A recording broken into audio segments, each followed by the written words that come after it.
Hello. So this is becoming a trend, I guess, where I go to the movies on a solo date and then I tell you about it. So today I went to see the Multiverse of Madness. And I went to a 2:30 show because I just like to be going to the movies. I'm going to go solo. Obviously, I'm going to go alone, which means that maybe I want to go to a time when there's not a lot of people at the movie theater, which I did, and it was great. So I'm glad that I went the time that I did. And so I went to a little movie theater up the street. You've seen it in the other ones I've talked about when I went to the movies. I went to that one. And it was a great viewing experience. 10 out of 10. So what about the actual movie, though? So if you haven't seen the movie yet, I suggest that you watch Doctor Strange, the first movie, and you watch all of Wanda's story. So that includes the Age of Ultron all the way to Endgame.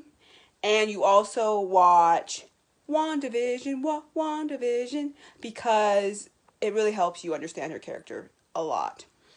And you watch the first Doctor Strange because it also helps to clue you in on some things that I was not privy to and I will be watching it after I film this, but I haven't seen the first Doctor Strange. So that's something I need to do.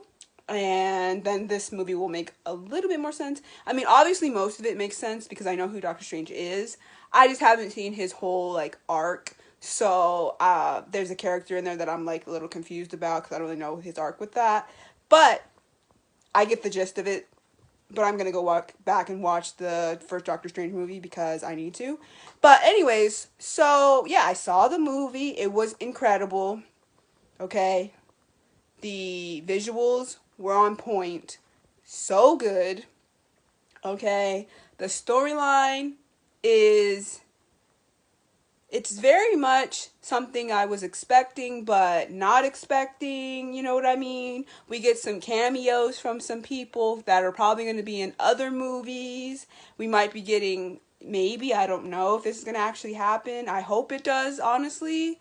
But we might be getting some mutants to come to the MCU finally. I hope, I pray, I don't know. But we did get a cameo, and that was just really great. I love to see him. It was great. And then obviously, I think it's already out there that the Fantastic Four are going to be, they're going to have a movie about them, and hopefully that movie doesn't suck, because the rest of them have. So anyways, yeah, but we got to see that. That was really dope. There was this one part in the movie where I was totally convinced. We were watching a Harry Potter movie. I was like, is Harry Potter gonna end up in this? Okay, where's Lord Voldemort? Okay, but I mean, we were talking about witches and, sorcerers, so I feel like it was appropriate. Because there was this one scene I was like, Dementors? What's going on? But no, I'm joking. But, yeah, if I had to rate this movie, 10 out of 10, totally recommend. Like I said, go watch the first Doctor Strange if you have not seen it, because you will be a tiny bit lost, but not fully, so you don't have to if you don't want to, but I would recommend, just because there's a couple of things there that I'm like, if you don't watch the first movie, you're not gonna be clued in. And yeah, we get some new characters in this movie, and I really like this formula that Marvel's doing recently, where they basically have this new character who's younger with these powers they don't really know how to use yet, and then they're paired up with this older member of the MCU, of the Avengers or whatever, and it's really cute to see their dynamic together and how they work together to fight this boss, whatever. And it's really cool. And like I said, please go watch all of the Wanda storyline, or at least go watch a YouTube video on it, because you're going to want to know a lot of information about Wanda. If you don't know who she is, or you don't understand a lot of her motives in life, you're going to want to find out, because I understand why they put this movie out Mother's Day weekend. Scarlet Witch is a terrible mother. But anyways, yeah, I had a great time. it was it was pretty long, actually. I don't know how long. I can't remember how long normally Marvel movies are, but this one just seemed really long. It was like 2 hours and 6 minutes, and I feel like there have been other movies that have been really, really long in the MCU. So maybe the last few movies just haven't been that long, and that's why I don't like assume that these movies are going to be long. But I'm kind of glad this movie was, because there was not one part in this movie where I wasn't captivated by what was going on the screen. Like, I was captivated by the overall aesthetic of the movie. The storyline was incredible, and I just had a really good time. The cinematography was great, and so there wasn't a lag in like me wanting to watch this movie. Like, I was fully invested and hooked the whole entire time.